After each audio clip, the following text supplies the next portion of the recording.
தமிழகத்தில் கூட்டணி ஆட்சியை அமைக்க மக்கள் விரும்பினர் என விசிக தலைவர் திருமாவளவன் செய்தியாளர்கள் சந்திப்பில் தெரிவித்திருக்கிறார். இதனை நாம் அண்மைச் செய்தியாக பார்த்து வருகிறோம்.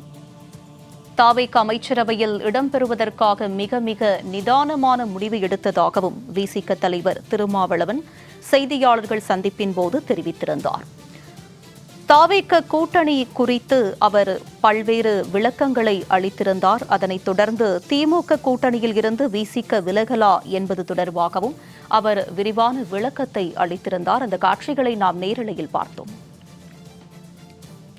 இது பற்றிய கூடுதல் விவரங்களுடன் இணைகிறார் எமது தலைமை செய்தியாளர் எழிலரசன். அவரிடம் விவரங்களை கேட்டு பெறலாம். எழிலரசன், சொல்லுங்க, விசிக தலைவர் திருமாவளவன் அவர்கள் செய்தியாளர்கள் சந்திப்பின் போது பல்வேறு விஷயங்களுக்கு விரிவான விளக்கத்தை அளித்திருந்தார். அது பற்றிய விரிவான விவரம். அதாவது விடுதலை சிறுத்தைகள் சார்பில் அந்த கட்சியினுடைய துணை பொதுச் செயலாளர் மற்றும் திண்டிவனம் சட்டமன்ற உறுப்பினராக வெற்றி பெற்ற வன்னியரசு அவர்கள் அமைச்சராக பதவியேற்றிருக்கிறார். சமூக நீதித்துறை அமைச்சரவை அவருக்கு வழங்கப்பட்டிருக்கிறது. இந்த நிலைமையில வன்னியரசு அவர்களுக்கு அமைச்சராக பொறுப்பேற்றிருக்கிற நிலைமையில விடுதலை சிறுத்தைகள் கட்சியோட வடபழனி அசோக் நகரில் இருக்கிற அந்த அலுவலகத்துல அவருக்கு ஒரு பாராட்டு விழா போல ஒரு ஏற்பாடு செய்யப்பட்டிருந்தது. அந்த நிகழ்ச்சியில விடுதலை சிறுத்தைகளுடைய அமைச்சராக பொறுப்பேற்றிருக்கிற வன்னியரசு அவர்களுக்கு மாலை அணிவித்து கட்சி தொண்டர்கள் அவருக்கு வாழ்த்து தெரிவித்தார்கள். இந்த நிகழ்ச்சி நிறைவடைந்தவுடன் விடுதலை சிறுத்தைகள் கட்சியினுடைய தலைவர் தொல் திருமாவளவன் செய்தியாளர்களை சந்தித்தார். அந்த செய்தியாளர் சந்திப்பு என்பது பல்வேறு விஷயங்களுக்கு பதிலளிக்கக்கூடிய வகையில இருக்கிறது. ஏனென்றால் விடுதலை சிறுத்தைகள் கட்சி என்பது திமுகவுடன் சேர்ந்து கூட்டணியை அமைத்து அவர்கள் கடந்த சட்டமன்ற தேர்தலை சந்தித்து அவர்கள் 2 சட்டமன்ற உறுப்பினர்களை பெற்றிருக்கிறார்கள். 2 சட்டமன்ற உறுப்பினர்கள் வெற்றி பெற்ற நிலைமையில்தான் இப்போது அவர்கள் தாவேக ஆட்சி அமைப்பதற்கு வெளியிலிருந்து நிபந்தனையற்ற ஆதரவு என்ற ஆதரவை வழங்கியதனுடைய அடிப்படையில் தான் தமிழக வெற்றி கழகம் இன்று ஆட்சி கட்டிலில் அமர்ந்திருக்கிறது. இந்த சூழ்நிலையில நீண்ட ஒரு பேச்சுவார்த்தைக்கு பின்னர், இழுபறிக்கு பின்னர் விடுதலை சிறுத்தைகள் கட்சி என்பது தமிழக வெற்றி கழகத்தினுடைய அமைச்சரவையில இடம்பெற்றிருப்பது இப்போது மிகுந்த பேசு பொருளாக மாறியிருக்கிறது. குறிப்பாக திமுகவினுடைய முக்கிய தலைவராக கருதப்படக்கூடிய ராசா அவர்கள் விடுதலை சிறுத்தைகளையும் IUML போன்ற கட்சியையும் மிக கடுமையாக விமர்சித்தார். அவர் விமர்சித்தது மிகப்பெரிய அதிர்வலைகளை ஏற்படுத்தியது. அவர் பெண்களை கொச்சைப்படுத்த வகையில அவரது விமர்சனங்கள் இருக்கிறது என்று கண்டனங்கள் எல்லாம் தமிழகத்துல எழத் தொடங்கி இருக்கிறது. அது மட்டுமல்ல, கூட்டணி, அதாவது திமுகவுடன் கூட்டணி வைத்து வெற்றி பெற்றுவிட்டு அந்த ஆதரவை கொண்டு போய் தமிழக வெற்றி கழகத்துக்கு வழங்கி இப்போது தமிழக வெற்றி கழகத்தினுடைய அமைச்சரவையிலேயே இப்போது விடுதலை சிறுத்தைகள் இடம்பெற்று விட்டார்கள் என்றால் இது திமுகவுக்கு விடுதலை சிறுத்தைகள் செய்திருக்கிற மிகப்பெரிய துரோகம் என்று அவர் திமுகவினுடைய கருத்தாக இருக்கிறது. திமுகவினுடைய முன்னணி தலைவர்களுடைய கருத்தாக இருக்கிறது. ராசா மிக கடுமையாக விடுதலை சிறுத்தைகளையும் விடுதலை சிறுத்தைகள் கட்சி தலைவரையும் அவர் சாடி இருந்தார். அதே போல RS பாரதி திமுகவை சேர்ந்தவர், அவரும் மிக கடுமையாக விடுதலை சிறுத்தைகளையும் அந்த விடுதலை சிறுத்தைகளுடைய தலைவரையும் மிக கடுமையாக நேற்று சமூக வலைதளத்துல விமர்சிச்சு இருந்தாங்க. இந்த நிலைமையில விடுதலை சிறுத்தைகள் இந்த விவகாரத்துக்கு மிகுந்த மௌனம் காத்து வந்தார்கள்.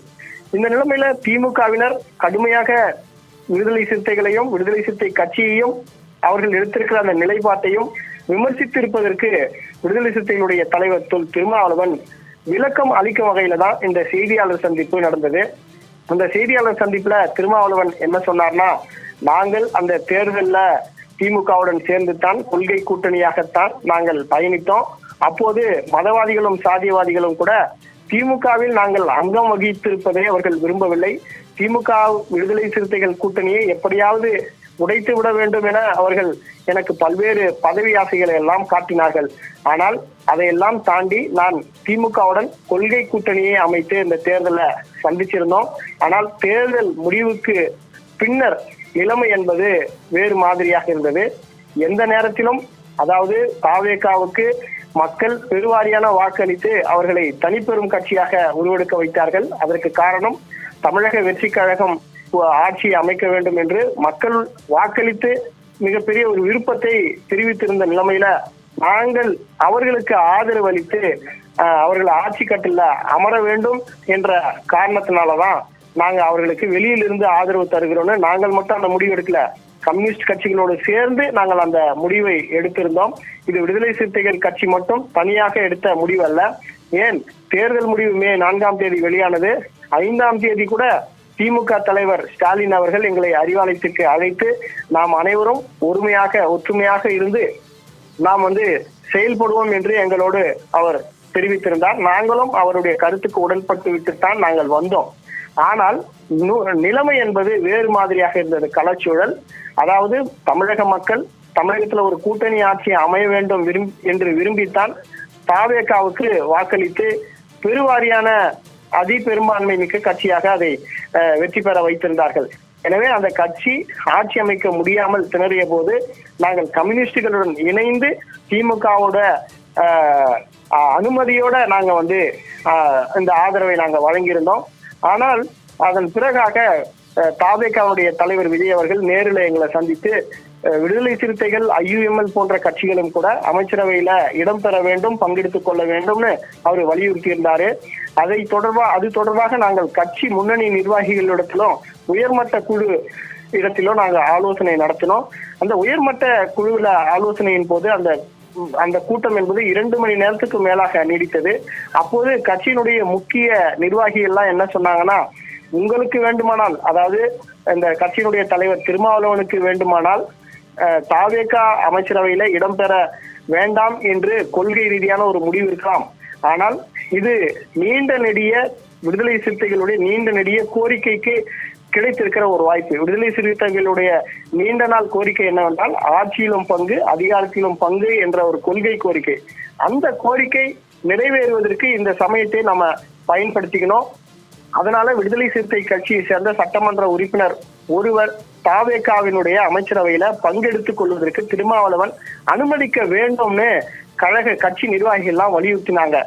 எனவே எனக்கு வேண்டுமானால் தாவேகா கூட்டணியில அமைச்சராக பொறுப்பெடுத்துக் கொள்ளக்கூடாது, வெளியிலிருந்து ஆதரவு தர வேண்டும் என்பது என்னுடைய தனிப்பட்ட விருப்பமாக இருந்தாலும் கூட கட்சி நிர்வாகிகளுடைய கருத்து என்னவென்றால், நாம் அனைவரும் சேர்ந்து அமைச்சரவையில பங்கெடுத்துக் கொள்ள வேண்டும், அதற்கு திருமாவளவன் அனுமதிக்க வேண்டும் என்று அவர்கள் வலியுறுத்தியதனுடைய அடிப்படையில நானும் கூட தாவேகாவுடைய அமைச்சரவையில நமது சட்டமன்ற உறுப்பினராக வெற்றி பெற்றிருக்கிற வன்னியரசு அமைச்சராக பொறுப்பேற்றுக் கொள்ள நான் அனுமதித்தேன். இது என்னுடைய தனிப்பட்ட விருப்பம் இல்லை, இது கட்சியினுடைய விருப்பம், தொண்டர்களுடைய விருப்பம், அதை தான் நாங்கள் நிறைவேற்றி இருக்கிறோம் என்று அவர் விளக்கத்தை சொல்லியிருக்கிறார்.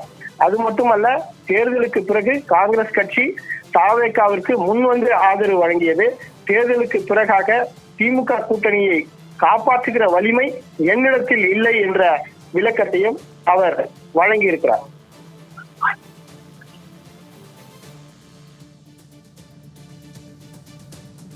விரிவான விவரங்களுக்கு நன்றி எழிலரசன்.